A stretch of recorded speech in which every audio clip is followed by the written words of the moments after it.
Arizona, USA, 1909. Archaeologist Dr. G.E. Kincaid headed to the Grand Canyon to interview the Hopi people. Kincaid was a renowned archaeologist sponsored by the Smithsonian, the National Museum of the United States. Having a great interest in the Hopi tribe, he often visited the Grand Canyon to talk to the people. As he naturally became more acquainted with the Hopi chief, Kincaid was eventually told something quite profound. It was that there was a megalopolis beneath the Grand Canyon. The chief also added that the Hopi ancestors did not build the underground city, but instead discovered it, and that the city appeared to have been built a long time ago. Kincaid, who had become very interested, asked about the entrance and additional information regarding the city, but unfortunately the chief said that he could not say anything more, as it was a secret passed down the generations. With the sparse information he had received from the chief, Kincaid tried deducing the location of the entrance to the underground city, and it was at Green River, Canyonlands, Utah, where he began his exploration. In search of the entrance to the underground city, he traveled by a wooden boat, accompanied by his assistant. At the time, artificial structures such as the Glen Canyon Dam did not exist, allowing them to move freely through the river.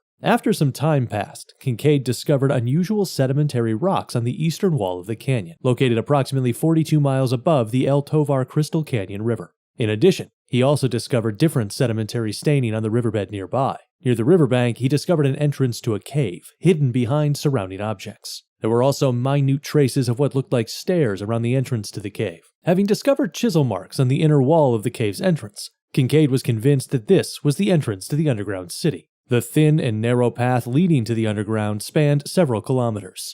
It is said that after a long time spent underground, Kincaid finally discovered a man-made gate that appeared to be the real entrance to the city. The city was formed as if carved out of giant rocks, with dozens of passageways spreading out like spokes from a large space that looked like a communal hall. The rooms located at the end of the passageways led to even more rooms, and it is presumed that the number of rooms was in the hundreds. The rooms were mostly square-shaped. There were round and cylindrical passageways in the walls and the ceiling which looked like some sort of water supply or ventilation system. It is said that the most surprising thing was the giant stone statue in the communal hall. This is what Kincaid had to say about the stone statue. The stone statue was sitting cross-legged and holding a flower in his hand. The flower was either a lotus or a lily. Considering that valuable relics were scattered around him, he seemed to be some sort of god regarded as sacred by the locals. The appearance of the stone statue was especially surprising, as it was very similar to that of a person of Asian descent. In fact, it closely resembled Buddhist statues of Buddha. Kincaid also discovered a large number of weapons made of copper and ceramics with unusual designs. Some of them had drawings on them, which were presumed to be ancient hieroglyphs.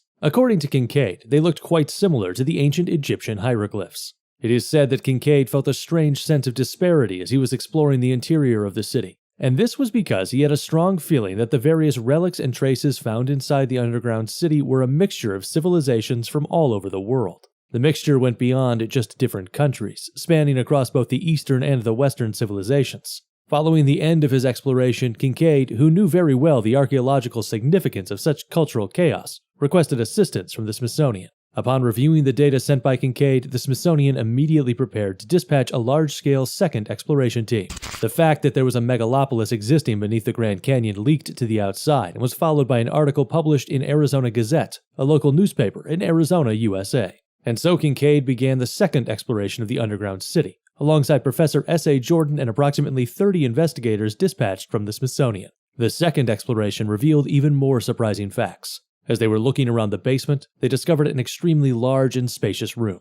Inside were hundreds of mummies wrapped in linen. The average height of the mummies was 9 feet. In addition, all the mummies appeared to be male, seemingly related to an ancient hierarchical culture. Being familiar with rumors regarding the existence of a civilization of giants during ancient times, Kincaid and Jordan were strongly convinced that the mummies were evidence of such a civilization. Considering the number of mummies and rooms, it is presumed that the underground city could accommodate at least 50,000 people. Unfortunately, they could not explore every single room. The sheer number of rooms was not the only problem, as there were also places that were unfit for exploration, such as tightly locked rooms and rooms that could only be accessed from above. Moreover, Kincaid had strong doubts about one of the rooms. There was a large, unlocked room that we could just bring ourselves to enter. But the smell emanating from the room was so foul that we felt lightheaded. I tried shining my flashlight around the entrance, but it was far from enough to break through the darkness inside the room. If that was traces of gas intentionally released by the ancient people, whatever was hidden inside the room could not have been ordinary. At the time, the underground megalopolis of the Grand Canyon was featured in media articles, gathering much attention.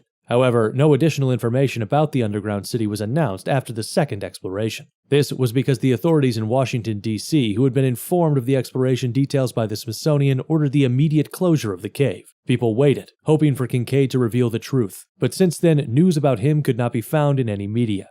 Traces of his exploration had completely vanished from the archaeological community as well. This resulted in two main opinions arising from the public. The opinions were that either Kincaid's discovery of the underground city was fake, or that it was a cover-up by the government. But then again, not only were its facts published in local newspapers, but it was also an official exploration substantially supported by the Smithsonian. Kincaid, of course, was also a real-life archaeologist. Also, in most cases of fake news, there are groups or individuals making profits from such false reports. However, not a single person benefited from the news about the megalopolis beneath the Grand Canyon. There were no books, TV documentaries, or movies regarding the topic. Not only that, but Kincaid himself had simply disappeared without a trace.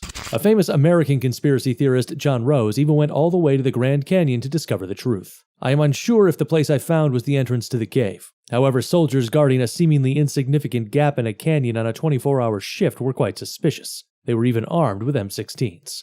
It is said that mainstream textbooks in the United States introduce the ruins of the Grand Canyon as nothing but an Indian civilization. But if Kincaid's words are true, this was something far more significant than just an Indian civilization. An underground megalopolis that may contain the secrets of super ancient civilizations, giants, religions, races, and perhaps humankind itself. Just what could its true identity, shrouded in mystery for more than 100 years, be? This has been Strange Night.